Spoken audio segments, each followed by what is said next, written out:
What's up, guys? It's Savannah Tucker with The Bridge. She started with the prayer, but it landed us here. Yes. So a lot of times people ask me if I have a child with special needs, and I don't, but I love a lot of people with special needs. And more importantly, a lot of kids with special needs love me. And if you've ever been loved special by somebody with special needs, then you know what a treasure It carries a lot of meaning. that is.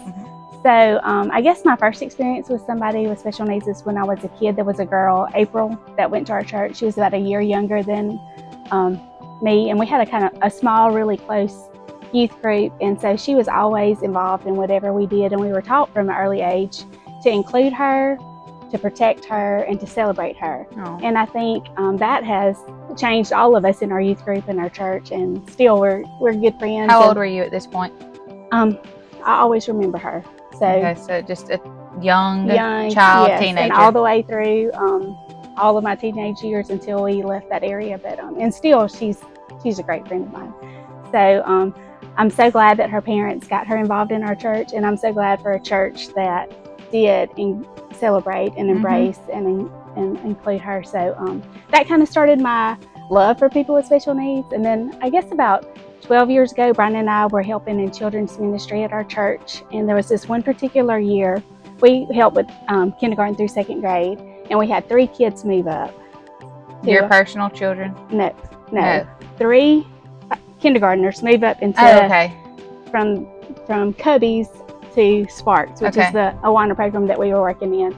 And so they moved up to Sparks, and the first night, the very first activity of Awana is game time. And so we always played this game called Shipwreck. Have you ever played it? Mm-hmm. Anyway, it's a lot of racing and running, and it's loud, and sounds fun. A lot of our typical kids love it, but it terrified these 3 kids. So two of them had CP and are in wheelchairs, and one had Down syndrome.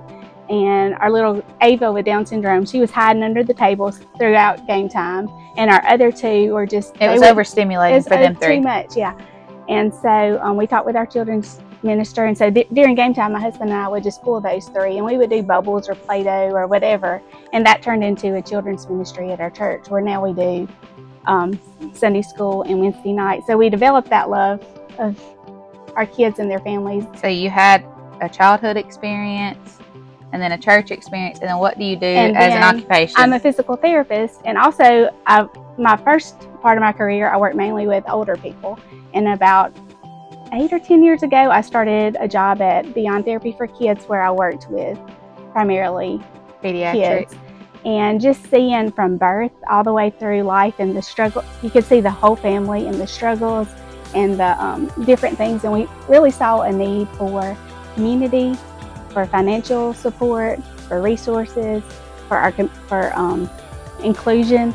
And so we started looking at some things that we could do to help. And so that's kind of where the Shine Foundation, the desire to kind of address those needs that we were seeing. And is it something that your husband, Mr. Brown, was like completely on board with, and you both like collectively said, we can do this and we want to do this, or was it one of you more so than the other? Or?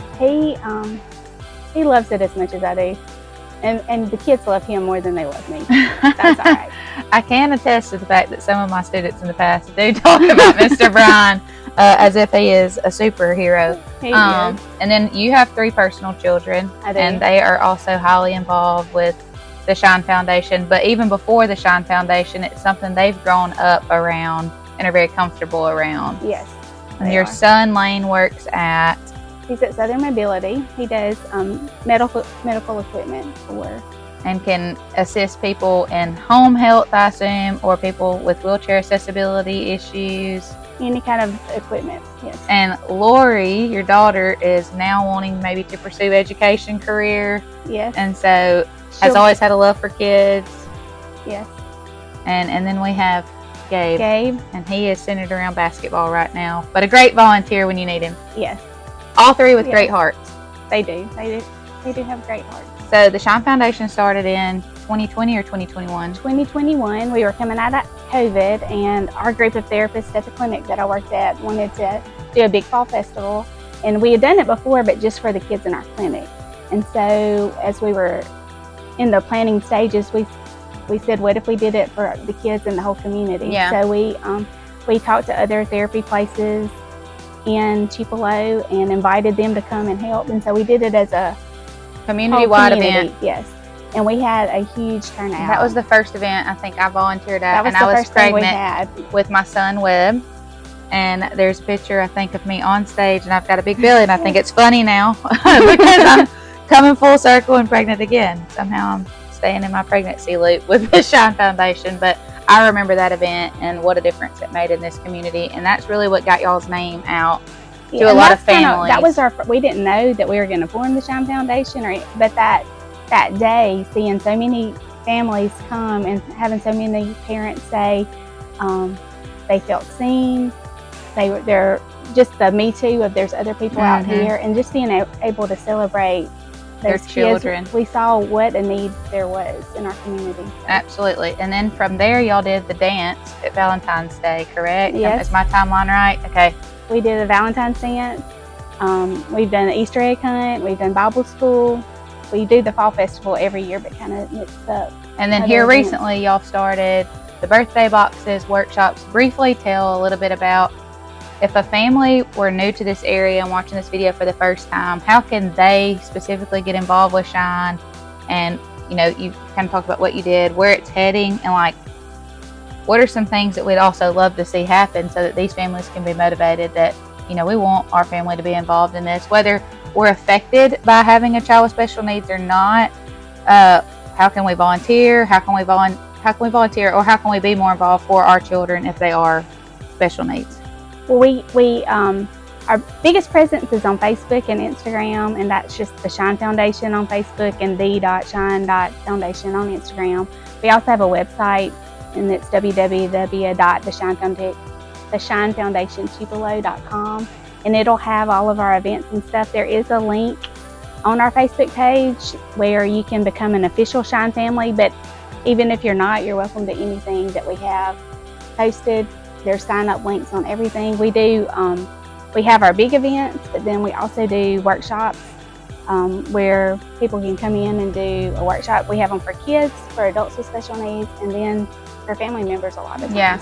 And moms or siblings. And those workshops are hosted where? They're at Redesigns it's 1447 North Coley Road in Tupelo. We've partnered with, let me get into that. Yeah, we can. Okay, we've partnered with Redesigns.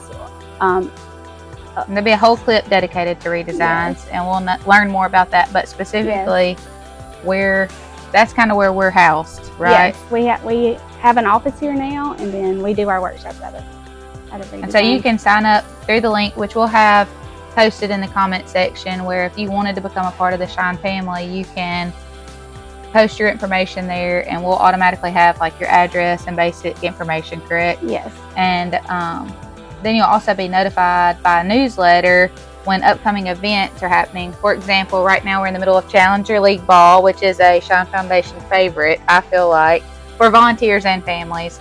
And that is, they have a basketball program, a baseball program, and a soccer program. And tell them a little bit about what those programs are.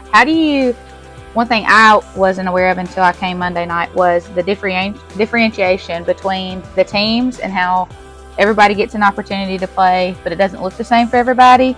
And you saw a need there, and you've made it to where everybody has something that they could be a part of. And then again, also, if someone wanted to volunteer, how can they be a part of that? Okay, so our Challenger League is a partnership with Tupelo Park and Rec, so they sponsor the league, and then we come along and joined in. Yeah. But yes, we do basketball, soccer, and baseball, and then we do have it kind of broken down into levels based on ability. Yes. You had 4 different games happening, and the first group was some higher needs, and they got to shoot around, toss the ball, roll the ball, and the volunteers a little just less structure and just interact with them. are interacting with them. Yes. But they loved it. I mean, there was goals that were, you know, what I would call a child size goal. And then they had like 6 feet, 9 feet, and depending on which team and range you were at, everybody got to make a goal. Yes, that's right. That's right. And it goes all the way up. And then so our older play adults, they have a game. You got to get out of the way and let them go. They play. And then I guess because it hasn't happened yet, and I've never seen the soccer, I've come to baseball, but baseball and soccer are also the same. It's based on ability. You as a parent, from what I understand, kind of put the area at which you think your child would best be. Yes, Leanne handles that part, but she's really good about asking questions when you sign up to kind of know. Leanne's with Park and Rec. Chipotle Park and Rec. To know if a buddy's needed, kind of what your child is able to do, that kind of thing. But it's pretty laid back. What does it cost to sign up for Most of our Ball? sports you'll pay $10 per person, and that'll be to Chipotle Park and Rec, and that just helps fund the jersey and stuff. Yeah, do they get to keep the jersey at the end of the season? They keep the jersey. All right, see, that's cool. Yeah. I love that. I'm big into sports. It's a lot of fun. This year we've had Tupelo High School has really stepped up, and they've been our volunteers for soccer and for basketball. But for baseball, we need a lot of volunteers, and we have last year we had about 70 kids sign up, so we needed about 70 volunteers every night. So it's really a fun. We'll have a link for volunteers to sign up. Yes, and it's really something to be a part of because it's joyful and you can't help but smile the whole time. I mean, it's awesome. Yeah. And if you are a family and your other children are involved in sports, it's just a great way for your child who may not get to participate in those sports at school and you know, in other sports-like environment to have their sport that they're a part of. And you look up in the stands and these kids have, you know, their fan club of 5 to 10 people that are there watching them. And it's just inspiring because they're getting the same amount of support that their sibling who might start on the high school basketball team gets when playing surrounding rivals, you know. So it's a lot. We have tons of fans come, especially to the baseball games. It's a great thing to be a part of. Okay, so we've covered workshops, Challenger League. So when you first started Shine, you and Mr. Brian, like, did you have this big of a goal in mind? Has it gotten there quicker than you thought, and doing a lot more? Yeah, we didn't really know what we were looking at. We just saw a need and wanted it. Of course, you have all these dreams in your head of what it could, because you see needs and you're like, well, this would fix that, but you don't really know how to do it. So we're kind of just, as a need presents, we're trying to figure out, is there a way that we can meet that? Yes. But it has been, the support of people has been incredible. Yeah, the community support.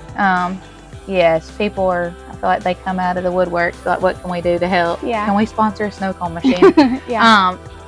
I know this is probably not your favorite topic to discuss, but one that would be good is what Shine has also provided for some families as far as the wheelchair accessible vans. I just feel like you don't want to take credit for a lot of these things because you're humble enough to be like, oh, we don't.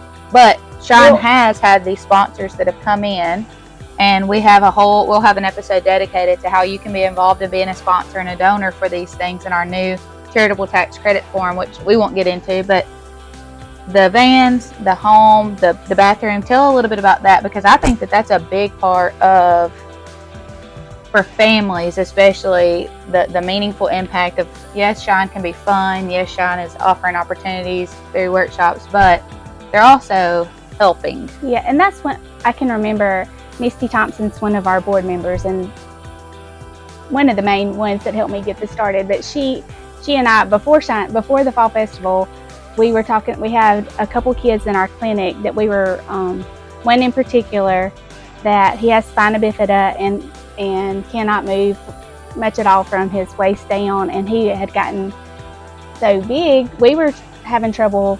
Us therapists were having trouble lifting him. In therapy, we got to where we would use 2 of us, or we would use the sliding board, or we tried to not do things on the floor, do it on the mat.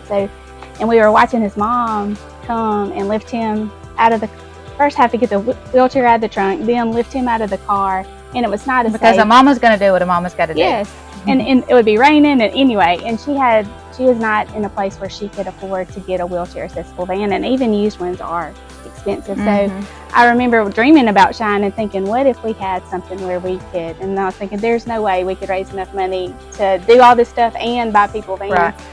But we started after the fall. The Lord said there is a way. That's right. So that was one of the things that we wanted to do with Shine too, is be able to provide one-time essential needs that would greatly change the quality of life for some of our families. And so in our minds, that was wheelchair accessible vans, home modifications, that kind of thing. But we launched a fundraiser for Carter. That was our very first one. And within 2 months, we had enough money to get him A van. a van. And that has really changed their life. And I remember talking to his mom about a month later, and she said, I just feel so seen.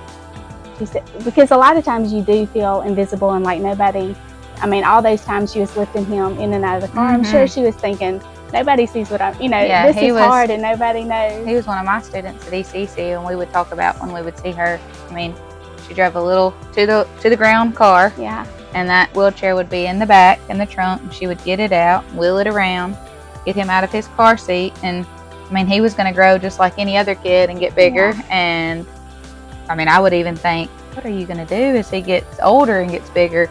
And so I'm thankful because I know them personally as well. When you that see they it personal. So since that time, we've been able to provide wheelchair accessible vans for 4 families. Oh, well, I thought it was 2. So that's even more than what I know. We've done 4, and then we've also done some home modifications and then some other smaller needs that we've been able to meet. But and we're actually we started a fundraiser for a home modification for Avery Dye a couple months ago, I think. And we'll start demolition on her bathroom next weekend. So we're excited about that. And to me, that, like you said, ultimately, when you think about the why behind the Shine Foundation, hearing a parent say, I feel seen. Yes. That gives all clarity that you're doing exactly what the Lord has meant for you to be doing. And a peace that passes all understanding, as far as sometimes I'm sure this job is stressful and your phone probably rings off the hook. But a simple statement like that probably makes all the difference in the world to give you a closure that you are doing the right thing and you are where you need to be, because your life is really busy with your youngest still being in high school basketball and still working as a PT and now doing the Shine Foundation. And so I admire you for that, and I thank you for that. I am excited to get to be alongside it now. Yes. And so one of the other huge needs that we've seen is the need for resources and education. And so that is why we're so excited to have Savannah. She's going to be starting a new program with us called The Bridge to help get resources and education out there. And we will have lots more to come about The Bridge. This first episode is dedicated to the Shine Foundation, and we will have the links posted for how you can be involved, links posted for how you can sign your child up to be in the Shine Foundation. What can we call this? Like Shine Foundation Club? Like, what do you call the group when a family signs up for their child to be? Like, is it some type of... They're in the Shine family. Okay, the Shine family, yeah. And so there'll be a link to be in the Shine family. There'll be a link for volunteer sign up. And then, like Kelly said, follow them on Facebook and Instagram, because that is where the newsletter is posted. That is where workshop links are posted. And those workshops are for kids, for special needs adults, for even you moms that are just needing a night out and hanging out with other moms. We have one of those coming up, a mom one. They're usually only quarterly, so there's still a few spots. So sign up for those, and then we will have a whole episode dedicated to how you can also become a behind-the-scenes sponsor or donor and get behind this wonderful thing that the Shine Foundation is doing for our special needs community. Anything else? I don't think so. I think our mission is to love those with special needs and their families, and to make sure that they're seen, supported, and feel loved. And as a person who's gotten to see it for the last 4 years on the outside, I can say that I feel like that mission is being accomplished year after year. Several of my students and their families are affected, in a great way by the Shine Foundation, and I have never heard anything negative said, only praises. And so the Lord is definitely doing great things with that. And so thank you, Kelly. As always, we appreciate you watching. Please, of course, like, follow, and subscribe.